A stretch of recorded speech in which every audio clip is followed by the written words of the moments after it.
And now, the best 60-ish seconds of your week. And since we last spoke, Super Tuesday occurred, and it is now history, and the Republican nomination for president is essentially sewn up. Technically, it isn't yet. It will be this week when several other states cast their votes and the delegates go to Donald Trump, but there's no real competition on the field at this point. We asked several weeks running, leading up to Super Tuesday, why and when Nikki Haley would exit the race. And as we thought, she left immediately after Super Tuesday, when it was very clear that there simply was no path whatsoever. She did win a state on Super Tuesday, and in doing so, became the first woman to win a Republican primary in a specific state in the Republican primary process. And of course, she won the District of Columbia too. Although you've got to kind of peek below the surface just a bit. The District of Columbia, she got something like 1,200 or 1,500 votes. I mean, you can get elected township supervisor on that many votes. And in Vermont, she got roughly 35,000, 36,000, and just barely, it appears, eked out a 50% margin there, which of course is important in the delegate allocation formulas. But the race is now over, and we look to November. What is still to be determined is what Nikki Haley's going to do. Now, she said nice things about Donald Trump, but she failed to endorse him. How much we're going to go through that little coyote dance, you know, where they go like this around each other until they're forced to come together.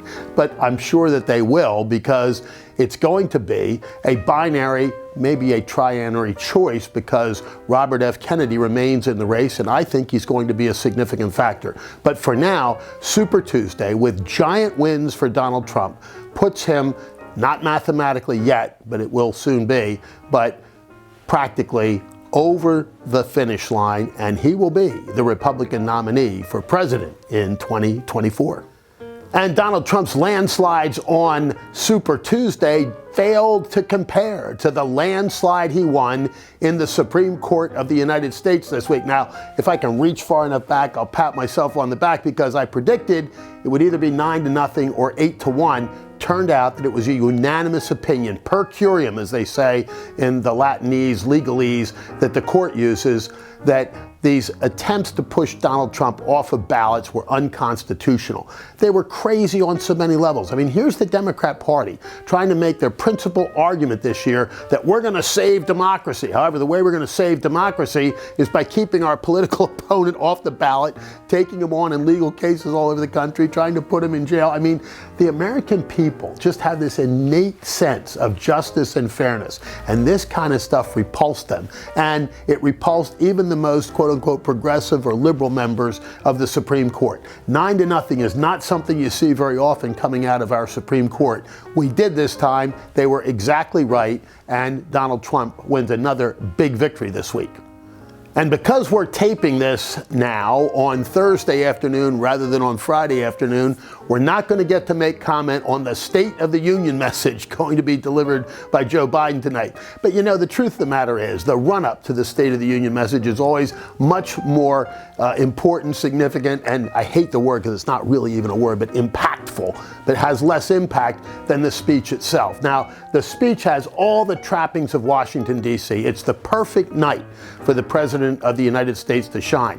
Whether or not Joe Biden can shine through that is an open question. Whether or not he can even get through 90 minutes if they choose to go that long is another question altogether. But here's the fact of the matter.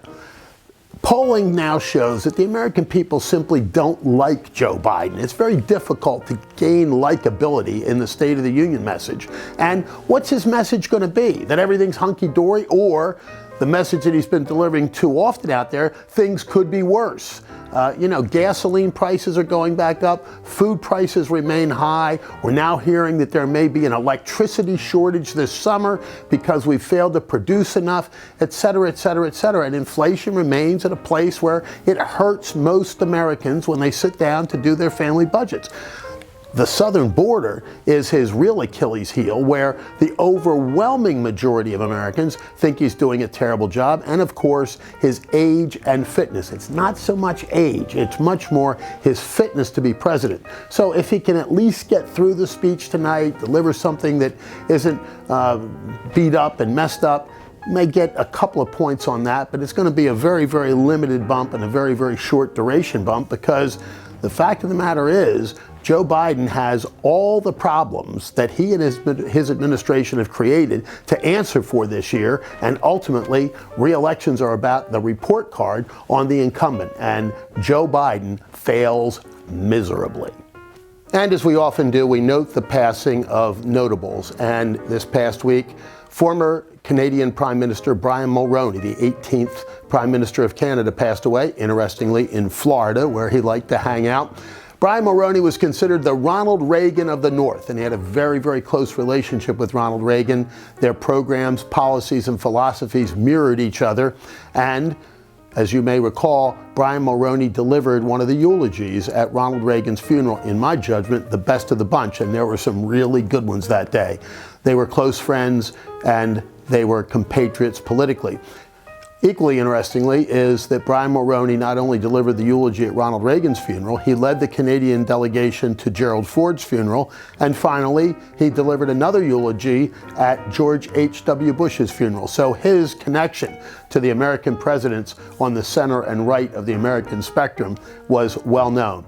He was a great Prime Minister of Canada. Many of us hoped that he would come back and do something very, very significant, but he chose to spend his retirement doing other great things.